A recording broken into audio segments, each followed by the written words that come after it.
Sad se nalazimo pred pozorištem novim, ali nisam ja tu počeo, nego sam počeo u starom pozorištu i to sam počeo baš u baletu. Ko baletski dirigent i ko repetitor.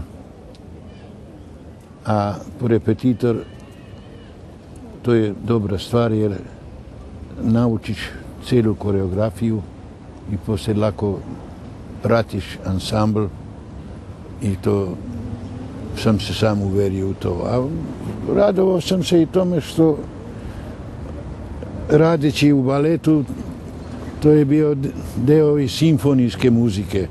Tako da dirigujući balete kao da sam dirigovao simfoniju. Počeo sam kad sam došao sa obnovom Štrausijade koju su oni obnavljali. Uskoro sam počeo da korepetiram i Ohridsku legendu, čija je premijera bila onda u Subotici. A dok smo to radili, počeo sam da korepetiram i Žizelu. To je u stvari prva Žizela izvedena u Novom Sadu, a čiju sam partituru, veliku knjigu, ja napisao, ne izmislio, nego napisao iz štimova. Ta partitura još uvijek živi ovdje u Novom pozorištu u arhivi. I kad sam to napisao, onda je kolega koji je bio za to predviđen rekao neka on to radi, nek to diriguje i onako napisao je partituru i tako je ispalo da sam onda u maju mjesecu kad je bila izvedena Traviata Žizela, onda sam ja dirigovao, tako sam ja počeo ovdje sa prvu javnu premijeru sam imao sa Žizelom.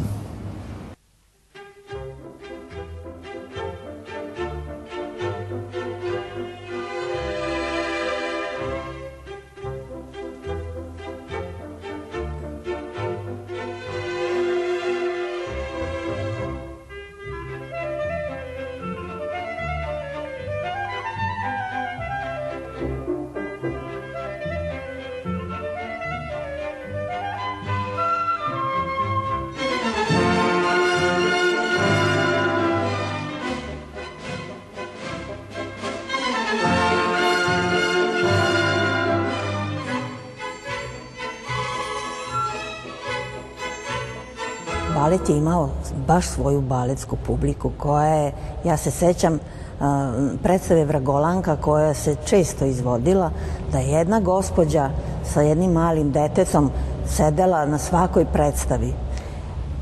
Naravno da smo bili sretni kad posle predstave dobijemo lep aplauz. Bilo je toga dosta. To su lepa sećanja.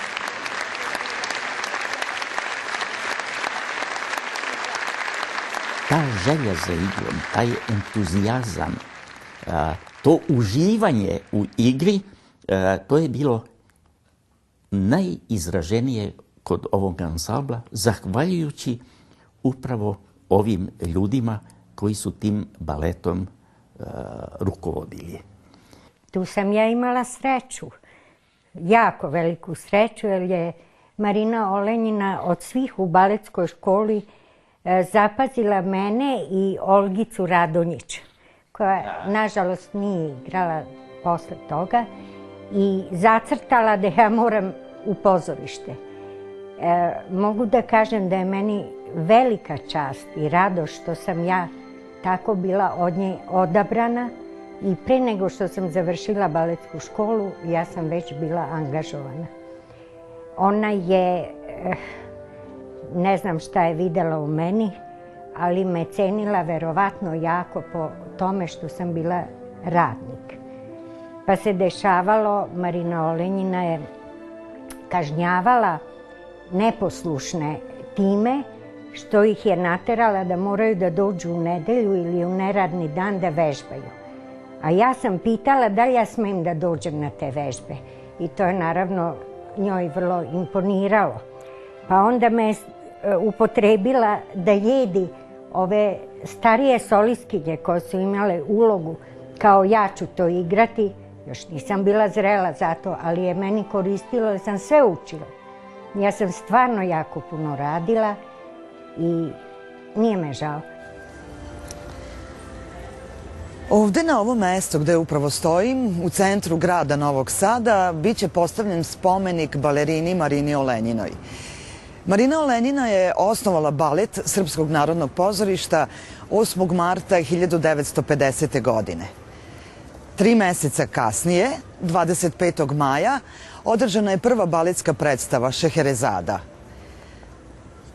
Mogli bi se zapitati kako je izgledala ta predstava, s obzirom da je samo 2 godine ranije osnovana baletska škola, ali apsolutno se treba diviti ženi koja je u takvim neuslovima uspela da podigne jedan ansambl koji evo do dana današnjeg traje i niže lepe uspehe. Neko veče smo mogli da pogledamo Labudovo jezero. Veliki je broj i drugih klasičnih predstava, modernog, savremenog izraza. Balet učestvuje u drami, u operi. Jednostavno je jedna velika cifra uspeha i održanih predstava u ovom gradu. Nama ništa nije bilo teško jer smo to voleli. Uvek imam na umu to i mislim da smo uvek više davali nego što smo dobili. Ali bilo je takvo vreme, entuzijazam je postojao kod svih i to nam je obezbedilo određeni uspeh i određeno mesto.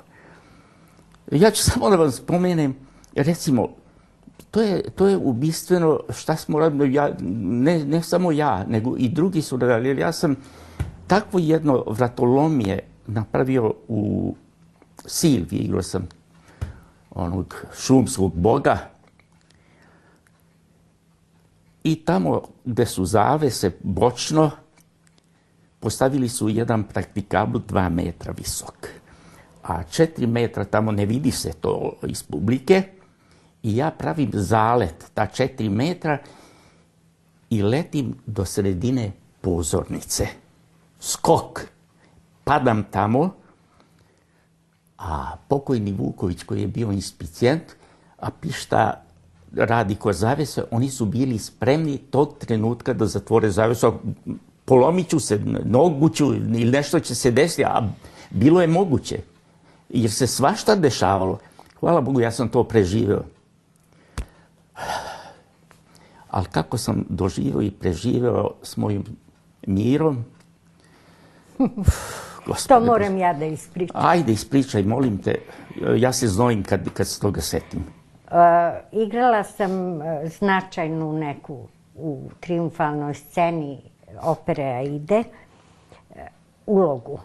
I tu su mene popeli na, da li je bilo 8 muškaraca ili 6, ne znam, prvo na ramena, prvo na ruke, pa na ramena, pa sam hodala po njima i sad trebalo je da se bacim, a Žarko je trebao da mene uhvati u ripku. I ja idem, gledam gore, nikad nisam gledala dole.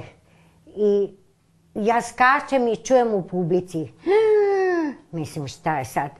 On mi istera vazduh, mislim, kako je tako nespretno me uhvatio, pa mogo me, ne znam šta. I nemam pojma da je on, dok je obilazio sve to, jer on me je popeo na te muškarce, morao je obići celu pozornicu da bi došao pred orkestar gde bi ja njemu skočila u ruke. A neki su se horisti isprečili i on nije mogao da prođe. I zadnji trenutak je me uhvatio. Ja nisam ni znala da sam letela u orkestar. Ko zna šta bi bilo? Ona je bila odavde, od pojasa, već iznad orkestra, pozornica. Ovde, ona je već letela u kontrabase. A ja još mislim, šta sad publika? Pa nije to tako neki velika podrška Ripka, jel?